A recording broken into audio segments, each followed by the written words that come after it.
¿Te has preguntado alguna vez cuántas de las cosas que haces durante el día nacen de un deseo real de estar presente y cuántas ocurren simplemente porque aprendiste a interpretar tu papel demasiado bien? Hace unos días me encontré con una historia bastante curiosa. Una mujer contó en un ensayo que pasó un año entero sin hacer prácticamente nada en su trabajo y que nadie, absolutamente nadie se dio cuenta. Un año entero. Y claro, sí, la primera reacción del entorno ante algo así viene a ser el juicio inmediato. Decir cosas como qué descaro, qué irresponsabilidad, que cómo es posible que alguien haga algo así. Y sí, quizá algo de eso vaya allí, claro que sí, no lo voy a negar. Pero al leerla, la pregunta que a mí en lo personal me vino a la mente fue muy distinta. ¿Qué tipo de sistema, de cultura o de entorno permite que alguien represente productividad durante un año completo y que todo continúe funcionando a su alrededor como si nada estuviera pasando? Porque tal vez la actuación no pasó inadvertida porque estuviera magistralmente ejecutada. Pudo haber pasado inadvertida más bien porque el escenario entero en el que nos movemos está preparado para premiar las apariencias. Hay momentos en la vida en los que no necesitamos respuestas nuevas, sino palabras que nos ayuden a entender lo que ya estamos viviendo. Este es un espacio para pausar, para respirar más lento, para mirar hacia adentro, para pensar distinto, pero sobre todo para crecer con propósito, sin perder el alma en el intento. Hola, hola, qué alegría, qué bueno encontrarnos una vez más por aquí. Me alegra tanto que hayas decidido regalarte esta pausa y compartir este rato conmigo. Te saluda Glenda Maurera y te doy la cordial bienvenida a Alternamente. Donde sea que te encuentres en este instante, bien sea caminando por la ciudad, manejando de regreso a casa, preparando algo rico en la cocina o simplemente tomándote un respiro en un rincón tranquilo, quiero darte las gracias. Gracias por darle play y permitirme acompañarte en esta conversación. En el episodio anterior te conté una pequeña escena personal, aquel sobre que terminé haciendo pedazos con las manos durante una reunión de trabajo. En aquel gesto mis manos de forma involuntaria estaban diciendo algo sobre mi estado interno que yo todavía no sabía poner en palabras. Por fuera yo seguía allí, yo escuchaba atentamente, respondía cuando era necesario y cumplía con precisión el papel que me correspondía en la mesa. Pero por dentro algo muy profundo en mí ya no estaba presente de la misma manera.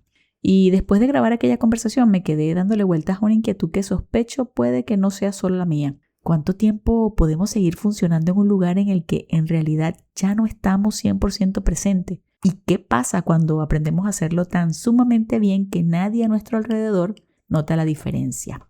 Porque a veces el desgaste no nos lleva a marcharnos de inmediato. No siempre recogemos las cosas y nos vamos. En lugar de eso, aprendemos el papel, aprendemos qué decir, cuándo asentir con la cabeza, cuándo aparecer en la pantalla, cómo responder los mensajes para sonar resolutivos, cómo sonar genuinamente interesados. Aprendemos a participar lo justo y necesario para que nadie haga preguntas incómodas. Y así, muy despacio, la presencia se convierte en una actuación silenciosa, altamente eficiente y tan bien ensayada que incluso a nosotros mismos nos toma tiempo reconocer que estamos interpretando un personaje. La historia que te mencionaba al inicio es la de Layla Qasim, una escritora británica que publicó un ensayo con un título bastante provocador. No trabajé durante un año y nadie se dio cuenta. Qasim relata que tras varios años inmersa en el entorno corporativo empezó a notar que su cargo se había vuelto irrelevante para la dinámica de la empresa y en lugar de confrontarlo de forma inmediata,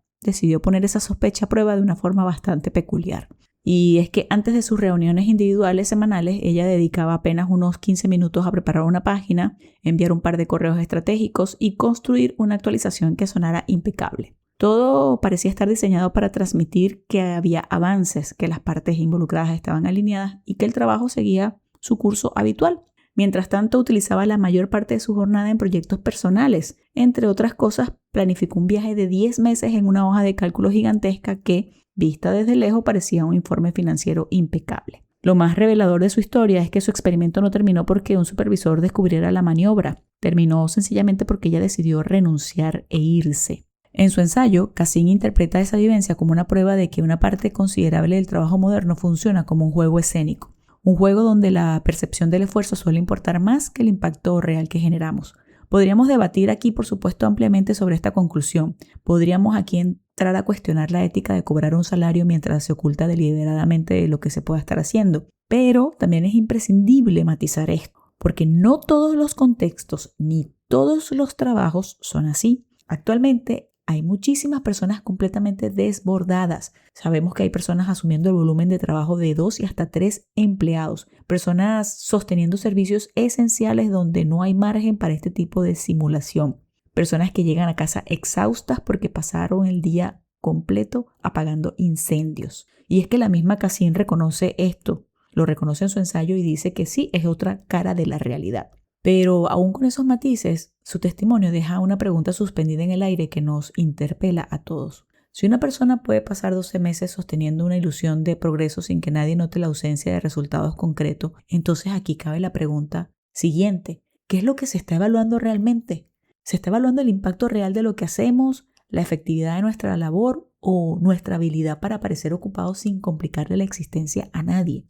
Y esta reflexión va más allá del ámbito laboral o lo que hizo esta mujer dentro de una oficina. Esto nos invita a observar los sistemas en los que vivimos, que con frecuencia confunden la hiperactividad con el progreso real. Responder correos a los 5 minutos con aportar algo realmente de valor, con asistir a reuniones interminables a estar comprometidos, con tener la agenda colapsada a estar haciendo algo realmente significativo. Estar permanentemente visibles con ser necesarios. Cuando un entorno no sabe con claridad qué espera de alguien, tiende a medir las señales más fáciles de observar en la superficie. El si estás conectado, si respondes rápido en el chat, si entras a cada convocatoria, si envías reportes constantes. Y entonces el trabajo y la vida misma deja de evaluarse por lo que aporta y pasa a medirse por lo que bien puedes representarla. Leyendo la experiencia de Cassin, me vino a la memoria una expresión que utiliza Beatriz Serrano en su novela El descontento. La expresión jugar a las oficinas. Una expresión que me parece una formulación bastante desarmadora,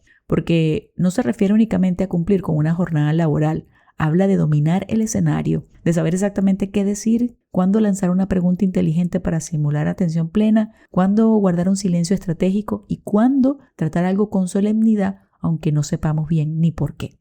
Habla de manejar ese repertorio de frases hechas que se construyen la ilusión de que todo se mueve. Por ejemplo, lo estamos revisando, seguimos alineando las partes, estoy encima de ese tema. Palabras que a veces tienen contenido real, pero que en muchas ocasiones operan como simple escenografía para sostener la tranquilidad de otros. Y creo que en mayor o menor medida casi todos hemos aprendido a jugar en algún momento de la vida. Y esto no necesariamente ha sido por negligencia o pereza. Muchas veces podemos alargar incluso la entrega de una tarea porque sabemos que terminarla antes solo implica recibir más cargas sin reconocimiento, o manteniendo una luz verde encendida en la pantalla para certificar que estamos disponibles. Esto no siempre nace de la mala fe, a menudo nace de haber comprendido las reglas no escritas del juego, de descubrir que ciertas culturas premian más la visibilidad del esfuerzo que el resultado mismo, y que parecer exhaustos a veces se interpreta como sinónimo de lealtad.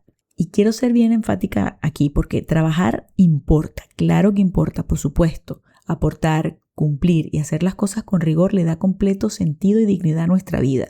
Pero resulta profundamente desgastante cuando, además de ejecutar nuestras responsabilidades, sentimos que debemos representar una emoción que a lo mejor no tenemos. Cuando no basta con cumplir, sino que hay que fingir un entusiasmo permanente. Cuando tenemos que vigilar el tono, la sonrisa, el comentario en el grupo e incluso la dosis exacta de energía para no parecer ni muy problemáticos ni demasiado disponibles. Es cierto que convivir en comunidad exige cierta madurez y diplomacia, porque no podemos volcarlo todo lo que sentimos en cada reunión o en cada espacio familiar. Pero una cosa es regular la emoción por respeto al entorno y otra muy distinta es llevar años interpretando una versión de nosotros mismos que ya no deja espacio para respirar, porque sostener una apariencia constante consume una cantidad inmensa de energía y muchas veces esa energía que se consume es más alta que incluso ejecutar la tarea en sí. Existe una máscara muy sutil que rara vez identificamos como tal y no es la de una sonrisa falsa ni exagerada, es la de la máscara de funcionar, la de seguir adelante a toda costa, resolver, responder que todo está bien antes de preguntarnos si realmente lo está. La de la persona que entrega todo a tiempo aunque por dentro lleve un nudo en el estómago. Socialmente, esta actitud es muy aplaudida. A quien funciona se le tilda de fuerte, resiliente y confiable. Y suele serlo. Pero debajo de esos elogios puede esconderse un dilema. ¿Cuánto de esa funcionalidad nace de la madurez y cuánto de la desconexión con uno mismo? Porque una cosa es la disciplina consciente y otra es usar la ocupación como un anestésico para no sentir. En El descontento, el libro que te hago mención, la protagonista funciona a la perfección. Conoce las reglas, contesta, participa, pero bajo la superficie arrastra un agotamiento profundo y una desconexión total. Su historia hace pensar en cuántas personas no están fingiendo trabajar, sino fingiendo estar bien simplemente porque siguen siendo productivas. Como siguen cumpliendo, nadie pregunta nada y tal vez ni ellas mismas se pueden hacer la pregunta. Porque estar funcional no siempre equivale a estar bien. A veces solo significa estar altamente entrenado para no incomodar y para hacer que todo parezca normal. Y como no hay un colapso evidente, nos cuesta reconocer nuestro propio límite. Solo quedan a veces pequeñas señales como la mente dispersa o una irritabilidad sutil o esa necesidad imperiosa de que el día termine para poder volver a estar con uno mismo. Ser competente puede convertirse paradójicamente en un escondite. Si resuelves bien, la gente asume que estás bien. Tu capacidad te protege, pero también te encierra en un rol del que luego cuesta a veces salir, el rol de la persona que siempre puede con todo, la que sostiene a los demás y la que no se cae. Y de pronto te descubres atrapado en una jaula dorada construida con tus propias habilidades. Porque funcionar se vuelve una trampa cuando se transforma en la excusa para no parar. Mientras rindes, nadie sospecha. Pero por dentro puedes estar perdiendo la curiosidad o el sentido o la alegría. Esto ocurre en el trabajo, pero también en la familia o incluso en las parejas donde hemos asumido el papel de pilares inquebrantables. Por eso aquí la pregunta no es si estamos siendo falsos, porque aquí más bien la pregunta podría ser un poco más compasiva y sería algo como ¿qué parte de mí he tenido que silenciar para poder seguir funcionando aquí? O cuánta energía gasto en hacer lo que me toca y cuánto en aparentar que estoy perfectamente bien mientras lo hago. No se trata de exponernos sin filtro en todos lados porque se entiende que no todos los espacios son seguros para mostrar vulnerabilidad. Pero sí se trata de dejar de actuar frente a nosotros mismos, de no llamar fortaleza a la simple desconexión ni disciplina al agotamiento acumulado. Porque reconocer lo que nos pasa es el primer paso para regresar a nosotros mismos. Si algo de esto que he conversado el día de hoy, si esta pausa de hoy resonó contigo, te invito a que no busques respuestas inmediatas, solo observa. ¿En qué espacios de tu vida sientes que estás interpretando un personaje? ¿Cuánta energía dedicas a tus responsabilidades y cuánta a demostrar que estás bien? ¿Qué papel aprendiste a actuar tan bien que los demás ya no imaginan que también puedes cansarte? ¿Y quién eres cuando por un momento te das permiso de dejar de funcionar para el resto del mundo? Uno no se rompe estrepitosamente todo el tiempo. Simplemente se vuelve muy eficiente en actuar que todo está en orden. Pero por dentro, la verdad empieza a reclamar su espacio. No se trata de que hoy puedas destruirlo todo, sino de tener un gesto más sereno. Dejar de aplaudir nuestra propia desconexión y entender que funcionar no siempre significa estar bien. Cuando esta actuación se vuelve demasiado pesada, tendemos a buscar ventanas de escape, formas de ausentarnos sin levantarnos del sitio. Pero, ¿cómo saber cuándo una ventana nos ayuda a tomar aire y cuándo la usamos para desaparecer? De esto específicamente conversaremos en nuestro próximo encuentro. Gracias de corazón por regalarme tu tiempo, por quedarte hasta aquí, hasta este minuto conmigo.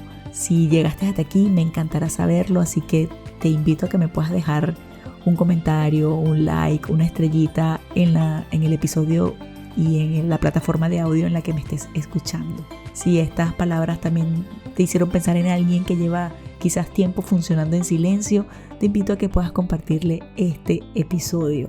Te dejo adicional en las notas del episodio recursos que pueden interesarte. Así que te abrazo a la distancia, respira, mira distinto. Nos escuchamos pronto en Alternamente.